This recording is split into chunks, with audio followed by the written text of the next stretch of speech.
ऋषि थे, बंगाल की खाड़ी में तप कर रहे थे। इवन साध ऋषियों को जैसा ज्ञान था ये उसे डले ढो ही रहे थे।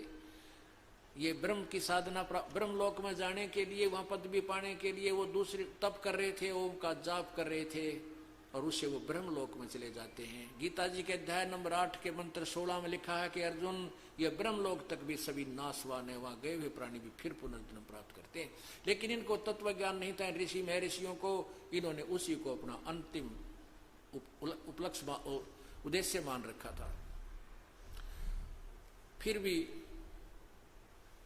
स्वर्ग, महास्वर्ग में गए हुए प्राणी का स्वर्ग समय बहुत लंबा होता है, 1 कल्प तक भी हो जाता है। 1 कल्प 1000 चतुर्युग, 1008 चतुर्युग का 1 कल्प होता है। और इंद्र का शासन केवल 72 चौकड़ी युग, 72 चौकड़ी युग होता है।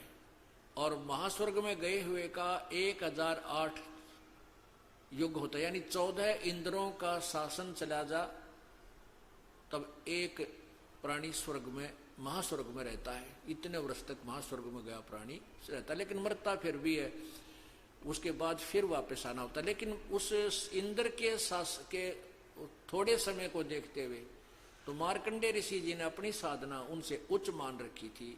इसलिए जो साधना कर रहा है इंसान दूसरे को नसीहत देता है कि तू ये साधना छोड़, मेरे वाड़ी कर ले, वो अपनी को उससे उच्च माने हुए था। वैसे उसमें अंतर भी था, लेकिन वो भी अंतिम पूर्ण मोक्षदायक नहीं थी, मार्कंडेय जी की साधना भी। लेकिन यहाँ जैसी भी वो वार्ता हुई है उसको समझाने के लिए और अपना ज्ञान हमें अपने हृदय में जमाने के लिए, और इस यहाँ के स्वर्ग महास्वर्ग से भी हृदय हटाने के लिए इन्हीं उदाहरणों का सहयोग लेना पड़ता है। तो मार्कंडेय ऋषि साधना कर रहे थे, तो इंद्र को चिंता होगी कि कहीं ये तप करके तेरा राज प्राप्त ना कर ले।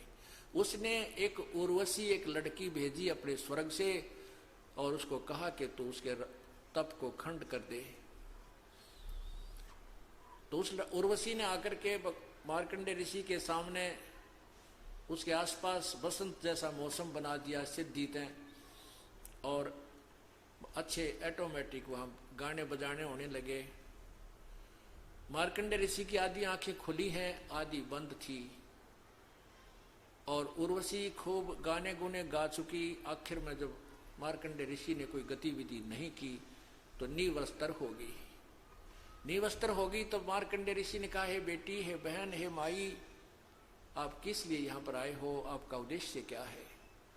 तब वो शर्मिंदा होकर के वस्त्र पहन करके उर्वशी ने कहा कि मार्कंडेय ऋषि, इस बनखंड के जितने भी तपस्वी थे मुझे देखते ही वो अपना हाव भाव भूल चुके, उनका सबका तप खंड हो गया। लेकिन आप ना जाने आपकी समाधि कहाँ थी?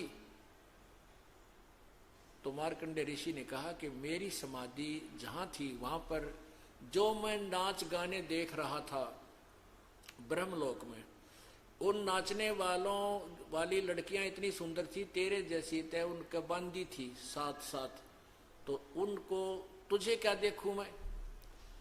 देखो पुण्यात्माओं, परमात्मा ने एक कथा में कई काम सुलझा दिए हमारे।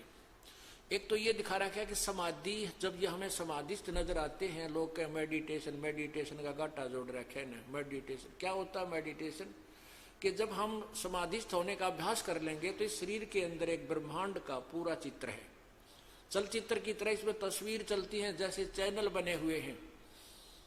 तो जब ये मन बाहर से अंदर जब डटेगा, जब इसने यहाँ बाहर से अच्छी कोई वस्तु अंदर नजर आ जाएगी ना, ये वैसे नहीं रुकता। तो ये जो समाधि सो जाते नजर आते थे ये ऋषि महर्षि, तो इनको ऊपर इनकी दूरदृष्टि जितनी भी रेंज का काम बन चुकी होती है इनकी, उतने वहां जाकर के ये स्वर्ग या महास्वर्ग में वहां नाच गाने देखते रहते हैं, या कोई नजारे की तो झरने, जंगल, जैसे हम यहाँ पिकनिक मनाते हैं तो समाधिस्थ व्यक्ति ऐसे ऊपर पिकनिक मनाता रहता है। तो मार्कंडेय ऋषि ब्रह्मलोक के उस थिएटर में पहुंच रहा था जहां पर ये नाच गाने हो रहे थे, अपनी दूरदृष्टि से, समाधि से, ध्यान से। और उसके साथ साथ जो उसका तप बन जाता है, परमात्मा को उद्देशित रख के जो भी क्रिया हम करते हैं उसका कोई न कोई फल जरूर मिलता है। तो क्या हुआ तब मार्कंडेय ऋषि बता रहा है कि मैं जो नाच गाने देखूं था वो तेरे वाले फिक्के लगे थे मुझे, इसलिए मुझे तेरे में इंटरेस्ट नहीं बना। अब तेरे से कोई सुंदर हो उसको भेज दे। तो उर्वशी ने कहा कि मैं इंद्र की पटरानी मैं ही हूं, यानी सबसे खूबसूरत और प्रधान स्त्री वहां स्वर्ग की मैं हूं, और मुझे स्वर्ग में भेज दीजिए, मेरे साथ आप स्वर्ग में चलिए। तो मार्कंडेय ऋषि ने कहा कि इंद्र मरेगा जब तू क्या करेगी, क्योंकि 72 चौकड़ी युग, जैसे एक चतुर्युग होता है, सतयुग, त्रेता, द्वापर और कलयुग, ये चतुर्युग हो गए। ऐसे ऐसे 72 चौकड़ी युग चले जाने के बाद इंद्र की मृत्यु हो जाती है, जो वर्तमान गद्दी पर है। दूसरा जो उस लाइन में वेटिंग लिस्ट में होता है उसको बैठा दिया जाता है, इंद्र बना दिया जाता है। और वो सची जो नाम की एक स्त्री और औरत होती है, जो पुण्यात्मा, जिसने कभी इतने पुण्य किए हैं कि वो 1008 वर्ष तक, यानी 14 इंद्र मर जाएंगे और वो अकेली कंस्टेंट रहेगी उनकी पटरानी रूप में, उस सुख को भोगेगी जिसको स्वर्ग सुख मानते हैं। इतने पुण्य किए हुए होती है, उसकी इतनी लंबी उम्र स्वर्ग में होती है, और फिर भी मरती है। तो मार्कंडेय ऋषि ने कहा कि इंद्र मरेगा जब तू क्या करेगी। उर्वशी ने कहा कि मैं 14 इंद्र वरूंगी, मेरे 14 इंद्र पति होंगे, मैं उनके प्रत्येक के साथ रह करके 14 इंद्रों तक मैं स्वर्ग में मौज करूंगी। परमात्मा मार्कंडेय ऋषि ने कहा कि वो 14 भी मरेंगे, फिर क्या करेगी। तब उर्वशी ने कहा मैं तो गधी बनूंगी मृतलोक में जाकर, और जितने इंद्र में भोगूंगी वो गधे बनेंगे। तो मार्कंडेय ऋषि बोला बेटी मुझे फिर इसे गंदे लोक में किस लिए ले जावा थी, जहां का राजा गधा बने, रानी गधी बने।